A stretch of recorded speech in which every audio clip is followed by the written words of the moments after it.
Ստամբուլի քաղաքապետ Էքրեմ Իմամօղլուն կալանավորվել է, նա կտեղափոխվի բանտ։ Այդպիսով դատարանը բավարարել է դատախազության միջնորդությունը քաղաքապետին կալանքի տակ վերցնելու մասին նրա դեմ հարուցված գործերը քննելու ընթացքում։ Իմամօղլուին մեղադրանք է առաջադրվել երկու գործի շրջանակում։ Մեկը վերաբերում է քաղաքապետարանում կոռուպցիային, մյուսը ահաբեկչությանն աջակցելուն։ Նշվում է, որ նա ձերբակալվել է կոռուպցիայի գործի շրջանակներում։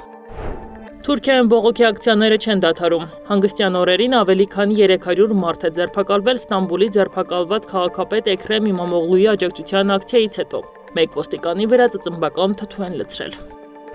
Պաղեստինյան արմատական Համաս շարժման քաղբյուրոյի անդամ Իսմայիլ Բարհումը սպանվել է Գազայի հատվածի հարավային հատվածի վրա իսրայելական հարձակման հետևանքով։ Բարհումը, որը ղեկավարում էր Համասի ֆինանսական ակտիվները Գազայում, սպանվել է Խան Յունիս քաղաքի Նասեր բժշկական համալիրի հրթիռակոծման ժամանակ։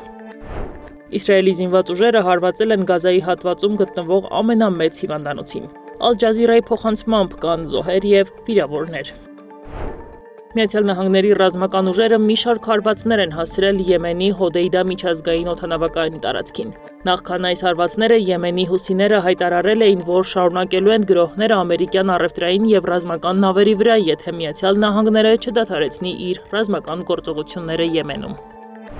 Միացյալ Նահանգների նախագահի պաշտոնը զբաղեցնելու 2 ամսվա ընթացքում Դոնալդ Թրամփին ավելի քան 150 անգամ դատի են տվել։ Այդ հայցերով վիճարկում են Միացյալ Նահանգների վարչակազմի գործողությունների օրինականությունը։ Նշվում է, որ հայցերի մեծ մասը ներգաղթի քաղաքականության խստացման, պետական աշխատողների լայնածավալ կրճատումների, Միացյալ Նահանգների կառավարության արդյունավետության դեպարտամենտի եւ նրա ղեկավար Իլոն Մասկի աշխատանքի հետ է կապված։